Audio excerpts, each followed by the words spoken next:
السلام عليكم، أهلا وسهلا ومرحبا بكم في حلقة أخرى من برنامج عين على الحدث، والذي يأتيكم على موقعنا مغرب اليوم www.maghrebliyom.ma وأيضا www.maglobal.ma.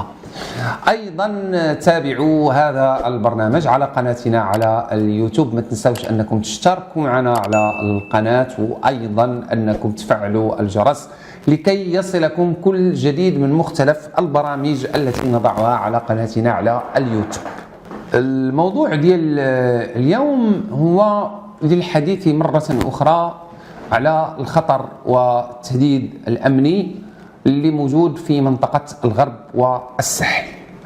عدد من التطورات خلتنا نتكلموا على هذا الموضوع، ركزوا عليه لأننا نتحدث على تهديد أمني كبير جدا ويهم المغرب الحدود.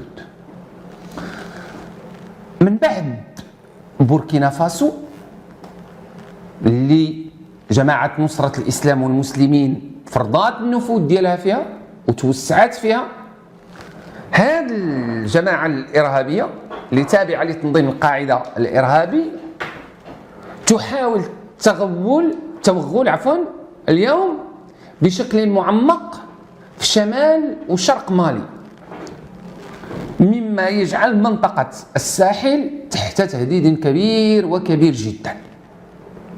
احنا عارفين أن مالي اليوم تعيش على وقع الانسحاب العسكري الفرنسي، الفرنسيين خرجوا، وهذا تحول أمني وقع في المنطقة، وعدد من المراقبين يتخوفون من أن جماعة نصرة الإسلام والمسلمين تستغل هذا الانسحاب وتدير الرعب في المنطقة.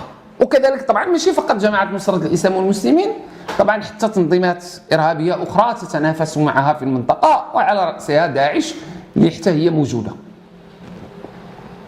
علاش تنقولوا بأن هذا الخطر الإرهابي الموجود في منطقة الساحل وغرب الصحراء يهدد المغرب؟ أو بلا ما نقولوا يهددوا شوية كلمة كبيرة، أو يجعلوا المغرب يعيش حالة تخوف. علاش؟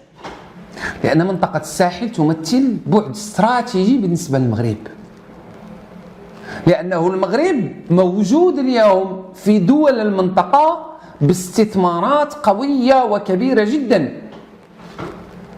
المغرب في بعده الإفريقي أقرب دول له، وأكثر دول ينشط فيها المغرب هي المناطق ديال غرب إفريقيا. فمع هذا النشاط المزدهر ديال الجماعات الإرهابية سواء نصرة الإسلام والمسلمين ولا داعش ولا غيرها اللي ولات توصل إلى شمال مالي، طبيعة الحال أن المغرب تكون عنده مخاوف أكبر من أن هذا الشيء يشكل عليه تهديد مباشر للأمن القومي للمملكة المغربية. هكا أنا تنفهم الموضوع. سنة 2017 هذه الجماعة هذه سمت نفسها الفرع الرسمي لتنظيم القاعدة الإرهابي 2017، ومن 2017 وهم ينجحون في التوغل في دول عديدة على شريط منطقة الساحل، خصوصا الحدود الموريتانية المالية. احنا شفنا سابقا واحد المسؤول مالي رسمي كان يتنقل عبر الحدود مع موريتانيا وتم قتله. وهذه الجماعة ديال نصرة الإسلام والمسلمين هي اللي اعلنت المسؤولية ديالها على الحدث. ما ننساوش أيضا أن الوضع الأمني الهش في مالي، أن غياب السلطة منتخبة في مالي، كل هذا يشجع هذه الجماعة على الانتشار في المنطقة بشكل أوسط، لأنه كل ما كانت الأوضاع الأمنية هشة، كل ما كانت الدولة هشة، كلما غابت المؤسسات، كلما غابت السلطات المنتخبة، إلا والجماعات الإرهابية تجد ضالتها تعيش تقلب أصلا. حتى في المغرب عندنا هنايا عدد من الذين تم إلقاء القبض عليهم مؤخرا. شفنا كيفاش أن السلطات الأمنية اعتقلت 50 شخص لقاو عندهم ارتباطات بالجماعات الإرهابية الموجودة في منطقة غرب إفريقيا والساحل. وبالتالي هذه الجماعات المحلية واخا هي محلية في المنطقة بدات تدير امتدادات إقليمية، خصوصا مع النهاية ديال داعش في العراق وسوريا. والأوضاع في ليبيا، الخراب والدمار اللي كاين فيه والفوضى اللي كاينه في ليبيا تساعد على ازدهار الإرهاب في المنطقة.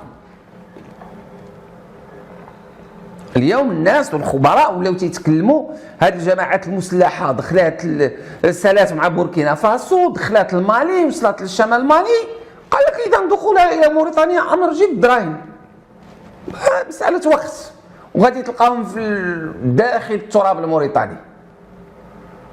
ولا مشات هذه الجماعه حتى دخلات حتى داخل موريتانيا، هذا طبعا امر يهدد الامن القومي للمنطقه باكملها، ماشي المغرب فقط، المنطقه كلها ستصبح في خطر. تنعرفوا ان شمال مالي هي منطقه نفوذ العديد من القوى الامنيه العالميه، كل شيء داير بلاصتو تما، عدد من الاستخبارات وعدد من المؤسسات الامنيه في العالم كاينه في شمال مالي، نظرا لانها منطقه هشه وما فيها لا سلطه لا والو. ولكن بالنسبة لي أنا أعتقد أن هذا الأمر هو عامل إيجابي للقضاء على الإرهاب، بما أنه مؤسسات أمنية وقوى أمنية عالمية كلها متواجدة في المنطقة، إذن يمكنها أن تتعاون باش يساليو علينا هذه الآفة وهذه المصيبة العظمى اللي كاينة في المنطقة، واللي جالسين تنديروا عليها حلقات ونديروا عليها تحليلات وهي جالسة تقتل في البشر. وسبق لنا تكلمنا على التصريحات ديال علي طوال.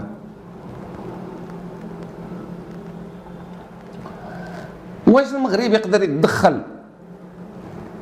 كمغرب حاليا ما كاينش شي سبب مباشر باش يتدخل المغرب، لان تدخل المغرب يرتبط بالسياده الوطنيه.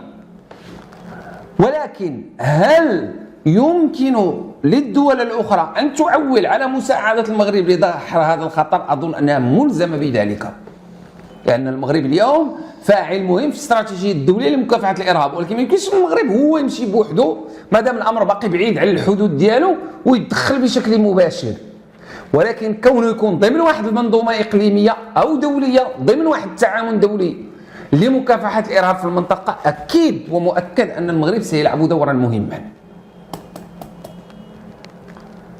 وخاص هاد الدول تثق في المغرب اللي دحر هذا الخطر، وتعتبر التعاون معه مفتاح لدحر هذا الخطر. علاش؟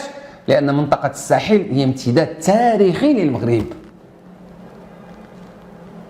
وجود تهديد في هذه المنطقة يهدد المغرب ولو بشكل غير مباشر.